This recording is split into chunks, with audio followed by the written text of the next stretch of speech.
Welcome to the Outliers podcast, celebrating the people, the skills, and the tools that create stories worth reading. A presentation of Outliers Writing University, where tomorrow's authors learn the craft. Hello, everyone, and welcome to the Outliers YouTube channel and podcast series in our program, Get to Know. I'm your host, D.P. Lyle, and I'm here with my partner in crime, Kathleen Antrim. Thanks, Doug. It is great to be here. And today we've got kind of a unique guest in that he truly embodies the creative life in so many ways. And we're going to get into that in just a moment. But I want to introduce international best-selling author Jonathan Santlofer. Welcome, Jonathan. Hi, Kathleen. Hi, Doug. So nice to see you. It's Nice. great to have you here. And, you know, as our viewers know, I like to dig into our past a little bit. Yeah, okay. So I am wondering how you feel your childhood impacted you becoming a writer and a creative physical artist.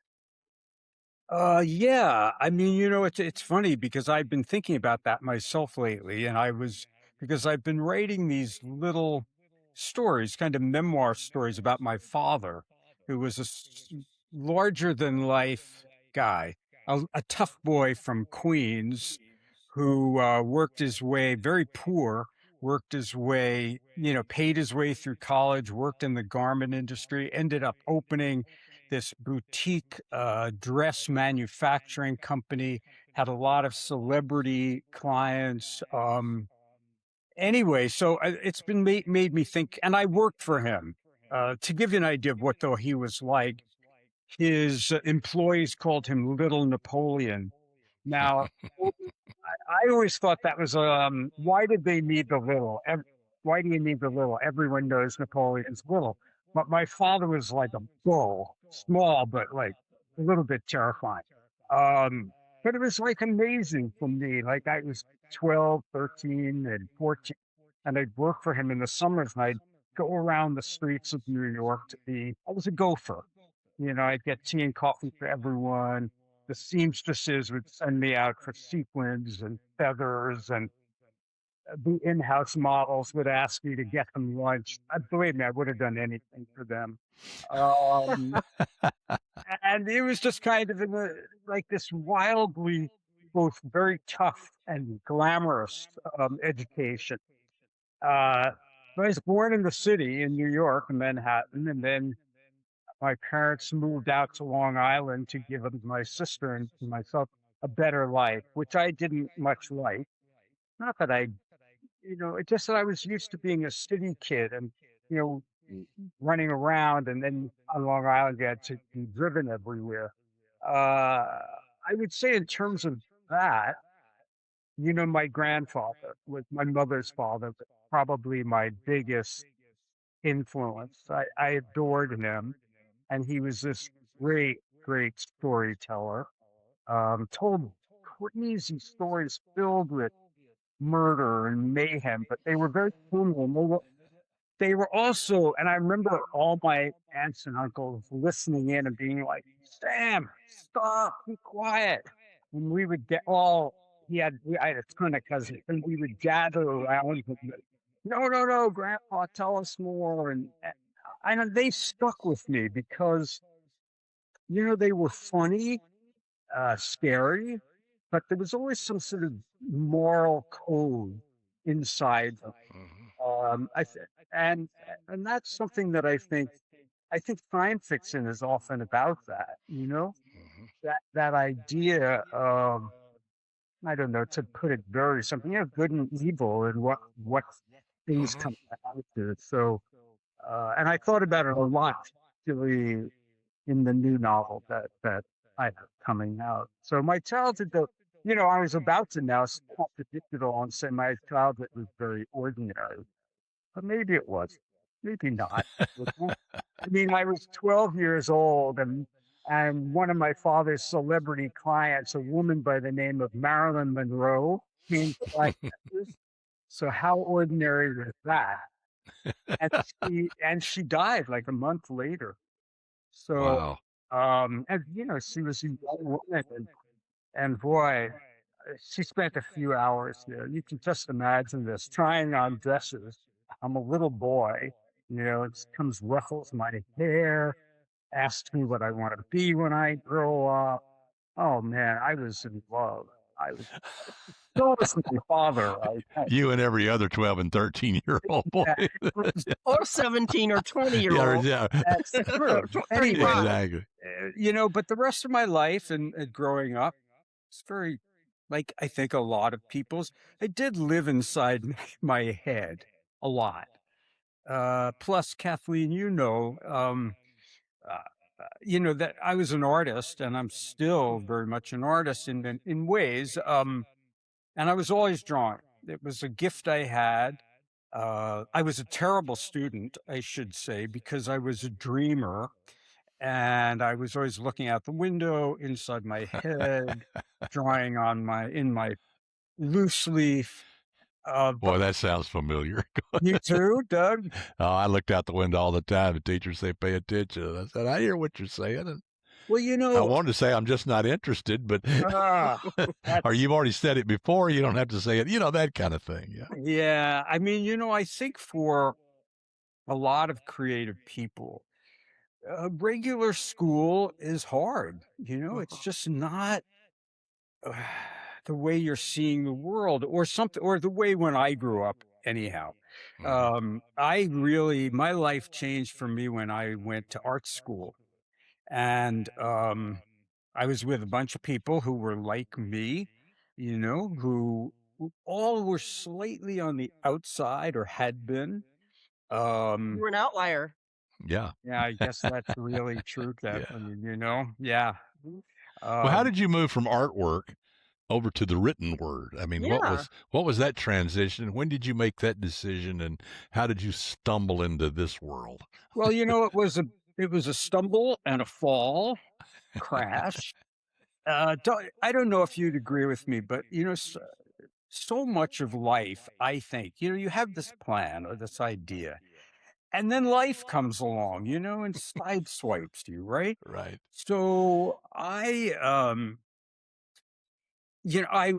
was very much in the art world, and I was very lucky. I had met this Whitney curator when I was right out of graduate school, and she put me in a Whitney Museum show, and I got a gallery, and I was exhibiting, and it was my dream. It was a dream, and I was supporting myself as an artist, and I couldn't believe it, to be honest. And I had this great life. I was teaching too. I always taught, and I taught at Pratt.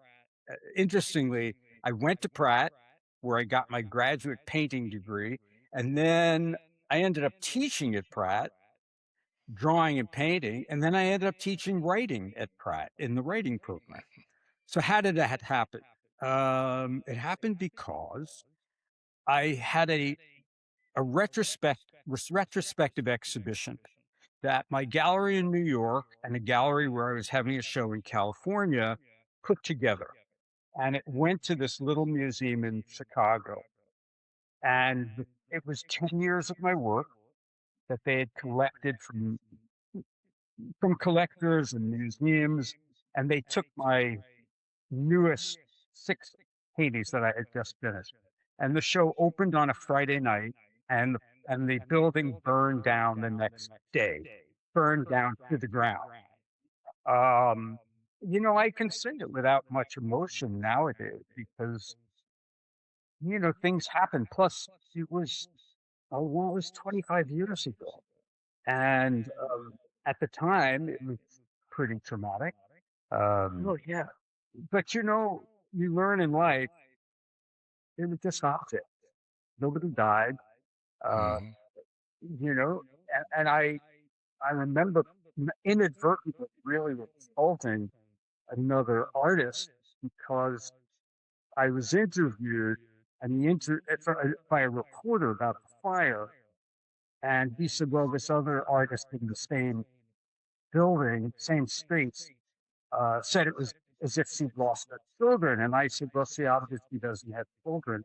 And I didn't mean it like that. I mean, I really didn't. I mean, she, you say these things, and Yeah. but I had a young daughter, so anyway, in any case, to answer your It's a different perspective. yeah, Yeah. I Yeah. mean, I could live, I mean, I tried replicating the paintings. I should say I had been doing a lot of writing, nonfiction writing about art, for art news particularly, and I'd been interviewing like older artists, which was the greatest thing ever. I just, they taught me so much, and I wrote about them, and I also had a part-time job that I stumbled into for travel and leisure. Man, Mhm. that was a great job. Going and seeing the Piero della Francesca frescoes in Arezzo, being on the scaffolding with the Italian restorers, and then writing about it, and it was paid for. So that was anyway. I'd been writing. That's Travel and Leisure magazine. Yeah, yeah. Yeah, I still Uh, subscribe to it. I have for probably 40 years. Oh well, you might find some of my dusty articles then. Exactly. But Wow. that was a great job because it's a very high end magazine. So they would put me up in the greatest hotels and places I would never have been able to really stay. But it was very fun, and I was writing. So what happened? This fire happened, and I was really thrown for a loop. And it was the first time in my life when I was a kid because I could draw. I thought, okay, I'm going to be an artist. It's what I can do. It's what I should do. Um, and it was easy for me in many ways. I know that sounds ridiculous, but it's true. It's what came easily to me. And for the first time, I thought, well, why did I choose doing this? I mean, I've been very fortunate, but what does it mean? And life is very strange because the fire happened, and then a few weeks later, I was invited as a painter to the American Academy in Rome. So there was both bad luck and very good luck.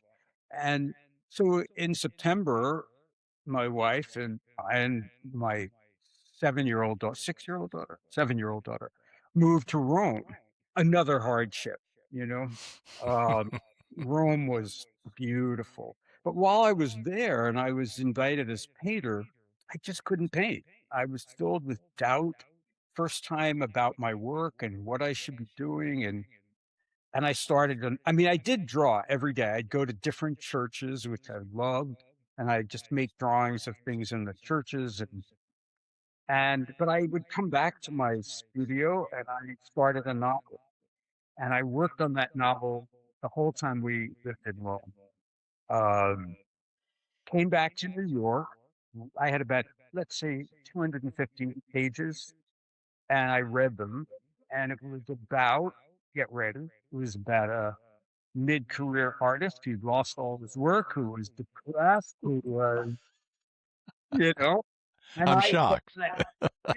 I hate this guy, Yeah. he's so whiny and entitled. I mean, he's living in Rome and it's beautiful and he's whining about his work. Kill him. And so I did, Kathleen. I killed him on the page. And I spent several pages killing myself, which, by the way, I recommend because you can kill yourself and you wake up in one piece in the morning. So I did that and I thought, huh, this is like all the books I've grown up on, from the Hardy Boys to Poe to all the books I've loved. So I threw out the book I was working on and I took this little kernel of killing the artist and I started a new novel, which became my first novel, The Death Artist, about a serial killer Wow. in Uh, New York art world. And I worked on it for several years, many years. And again, I was very lucky. I mean, I will say that those years were difficult because I was giving up my art career without even wanting to. I just couldn't really work well. And so my income was drying up. Anyhow, I was invited to this arts retreat colony called Viato in Saratoga Springs, very well known. And I was invited as an artist, and I went there to try and revive my painting career. but I work on my novel the whole time. And I did draw. I still draw every day because I know I can do it. So it makes me feel good when I can't write or when I'm writing and not to say, this is so bad. Go do a drawing. You could draw. Anyhow, I made friends with two writers at the retreat, and they asked me what else I was doing, and I gave them my manuscript. They both thought it was terrific, which was a shock. And one of them gave it to her agent at ICM, who called me, and it was just like I didn't know who she was. It turned out she was a big deal. She called me up and she said, "Are you represented?" And I thought, what does she mean? What is she talking about? And then she said, can you come in? And I went in to see her. And she asked me to change certain things about the book, which I did. Do you hear the buzzing going on in this? It's at my computer. Yeah, there is a buzzing. Oh, it stopped. Yeah. Anyhow, I made the changes. She said, I'll give you 3 weeks. It was very tough. Give you 3 weeks to make these changes. She wanted me to take the murder from the end of the book and put it at the beginning. She said, so it's not a mystery. It's a how done it. It's a how, I hear that buzzing badly. I don't know what it is. Yeah, I can hear it as well. I'll work on trying to filter it out after we do this. Oh, okay. If I can. Anyway, so I gave her the book again in 3 weeks. She said she was very cut and dry. She said, great, did a good job. I'm taking it to Germany to the Frankfurt Book Fair. I said, okay. And then she called me 2 days later and said, sold your book. I was like, what? And the book did very well. And I got a contract for 2 more books. And I thought, what? Oh my God, I have to write 2 more books. My next book was a flop. That's always makes humbling. But I kept going, and then I grew to understand more. So that was the long version, Doug. So how many books do you have out now? My new book. Yeah. My new book comes out. This is the arc. This comes out September 8th.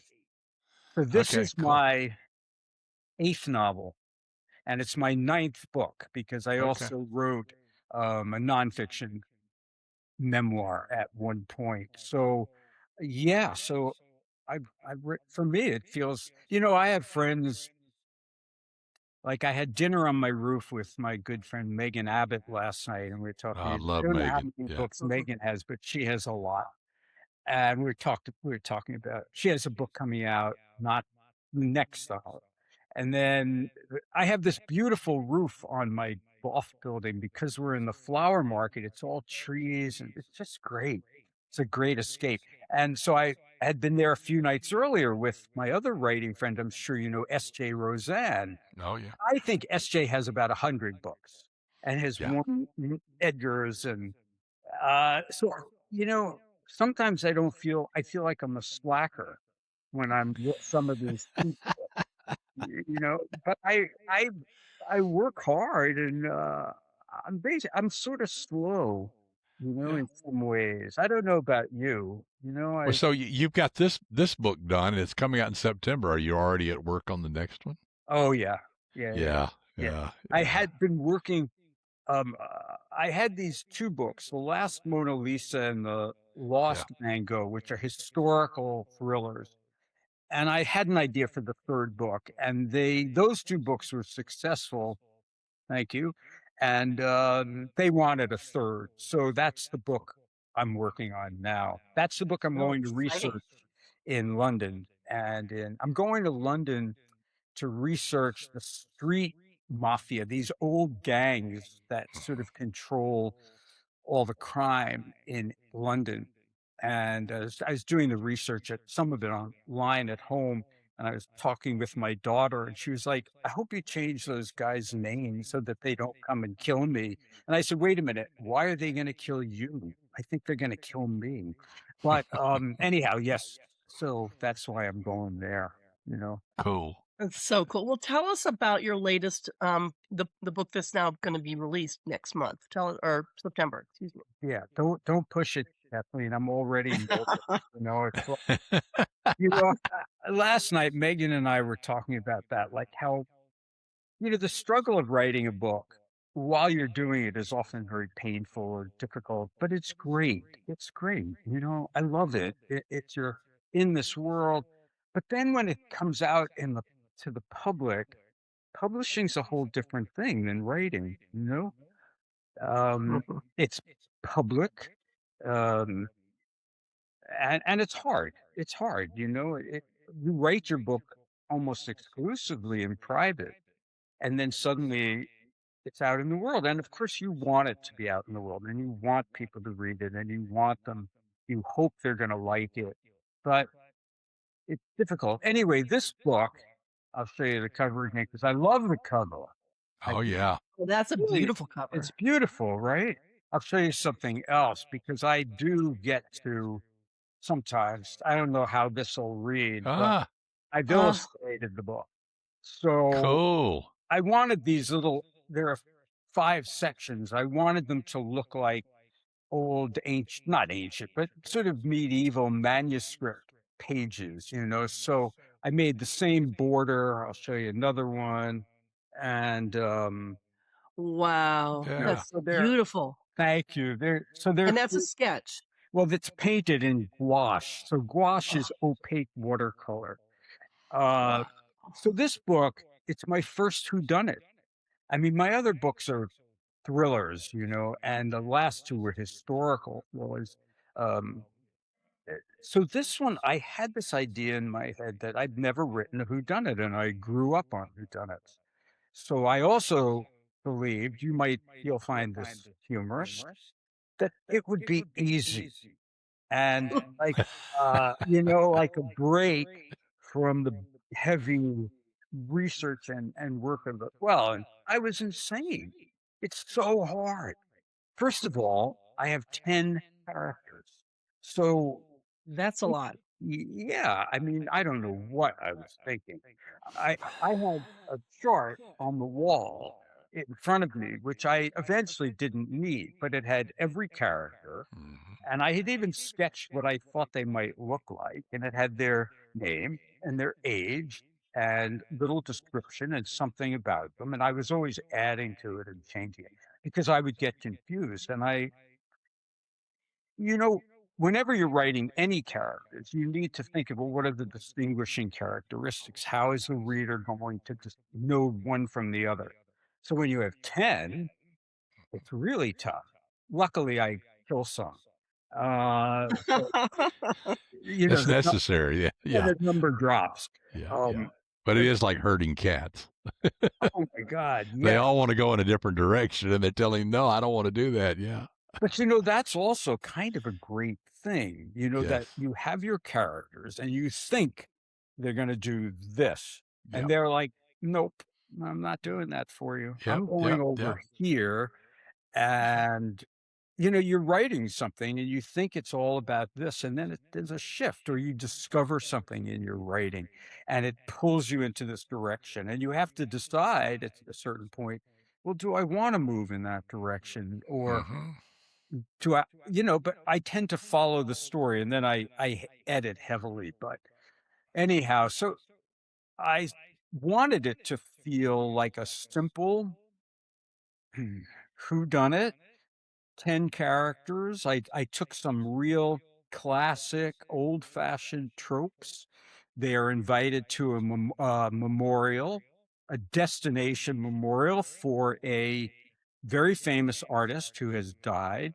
And the only caveat is if they don't go, they forfeit their inheritance. So of course, they're all going to go.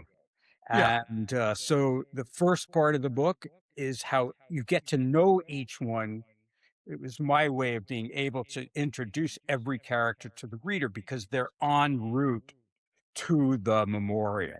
And they go from planes and cars, they're in different vehicles, to a yacht. And then that yacht takes them to the island where the memorial is. And that's, it's a kind of paradise, which in fact couldn't be further from the truth. So Yes. I played with sort of known things, which was really fun because how to invest those things with new life and make them exciting. But it was exciting for me, and it was very difficult. But I'm sure for you too, you do something, and the great part is what you learn. Mhm. How you it changes your work, how it changes your mind about writing, about your own work, about other people's work. So it's a dark comedy Mhm. too. I hope people Oh, will laugh well, I Love occasionally. like that. this. Yes, I Yeah, like dark comedy. I Yes. can't wait to read this. Mhm. Oh, good. I'm glad I'm doing Yeah, a yeah, good yeah, yeah, job. yeah. You You know, are. But one yeah, it sounds fabulous. one But it of my sounds like what you discovered at the end of the day is you got to trust your instincts. absolutely. You got to move. It Hmm. feels right. It is right. If it doesn't feel right, stop and Well, what think. else have you Yeah. got, right, Doug? I mean, Yes. I have a few friends, writer friends, whom I trust. Hmm. Um, but in the end, you're in control of it, at least hopefully. Yeah. And so, yeah, you have to come back to trusting your instincts, the word, the um but that's a day-to-day thing. I mean, sometimes you're working and you think, that is the greatest sentence scene I've ever written in my life. Then you read it the next day and you think, what? What Yeah. happened? And then you What was start I thinking like thinking? Hemingway, I should go shoot myself Uh, because I I might. can't get that one great sentence. That's Yeah, it's a shame about Ernest, isn't it? yes, yes, I, Absolutely. as I said, I prefer to kill myself on the page. Uh, Yes, exactly. Which you've yes, done, so that's exactly. I've good. done. So with this book, though, I knew I wanted it to be dark, Mhm. some, kind of pushed over the edge so that, and I feel this way about most art. It mimics real life, but it's an exaggeration of real life. Right. But I also wanted it. I'll tell you, it's about greed and what greed Mm, does to people. And if there was sure. ever a time to talk about greed, this is the time. Mhm. Um, and Agreed. right, Yeah, so so much going on. So where can people get this book? Where can they find you and learn Learn more more about about you. you and all your books, and then pre-order this book?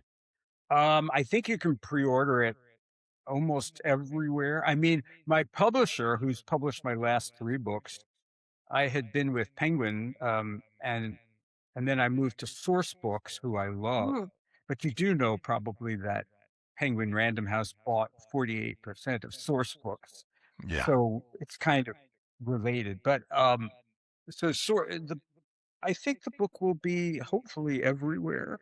Okay. I know people have begun to reorder it. You can reorder it at Amazon or Barnes and Noble or many independent and bookstores, which is always great. I tell people to go into their independent local bookstores because those bookstores are the ones, I have nothing against any of the others or the big box stores or any of them, but it's the independent bookstores where the people hand sell your books, right. Yep. right? And they know your Yeah. book. Reminds And me when I was a kid and first walked into a Carnegie Library in my hometown. It's like, wow, this is a special place. yeah. Mhm. Yeah. Yeah. And Now, little where bookstores are special places. are you from Pittsburgh? No, because you said Carnegie, but No, no. the Carnegie built libraries all over the country. I'm from Ah, Huntsville, Alabama, you have a but southern that's where accent. I was to go after school. I'd go there, wait for my dad to pick me up after work, and I'd go to the library and study. And it was an old Carnegie library, one of those with the lions on the steps and all that. Yeah. Unfortunately, the city, in its great wisdom, tore it down to modernize things as well. They did the courthouse too, which is a crime against humanity. But that's another story. Right. But yeah, bookstores are like little libraries, and that's what I really like about them. Yeah. The little Yeah. independence. Yep. But I'd also say go to the library.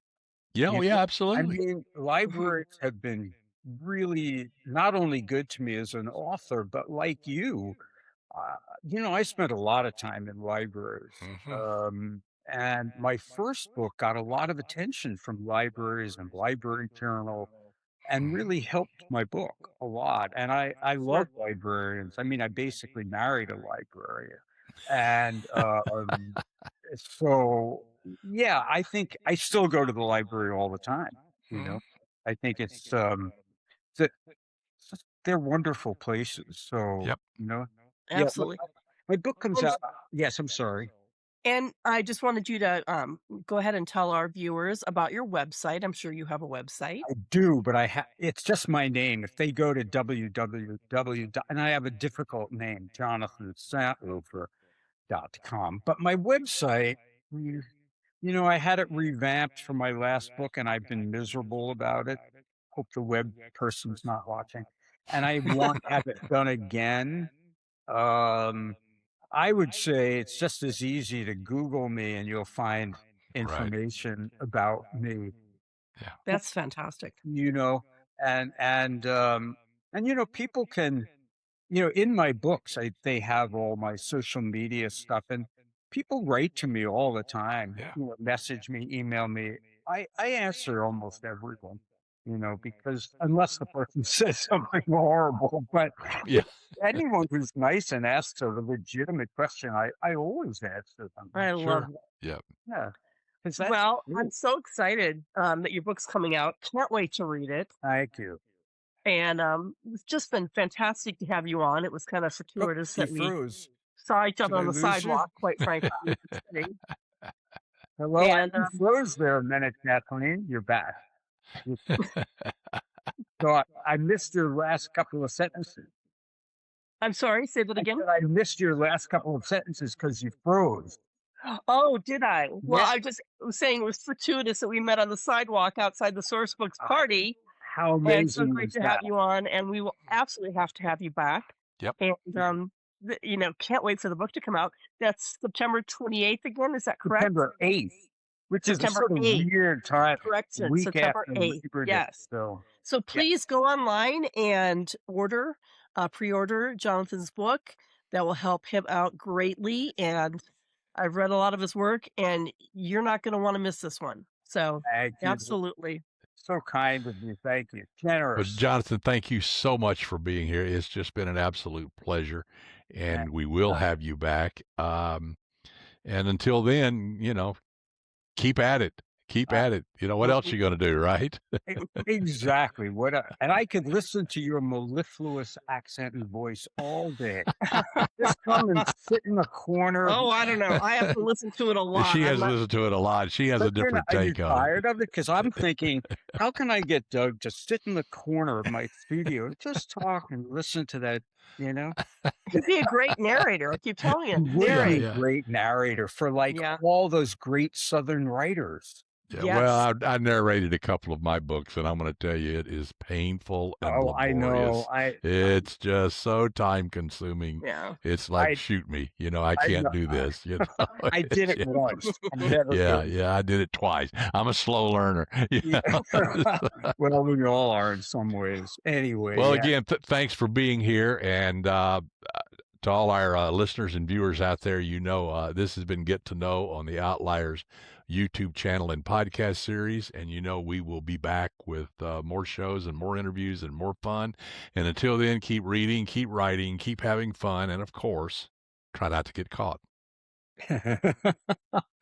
The Outliers Podcast is a copyrighted presentation of Outliers Writing University. All rights reserved. Learn more at outlierswritinguniversity.com.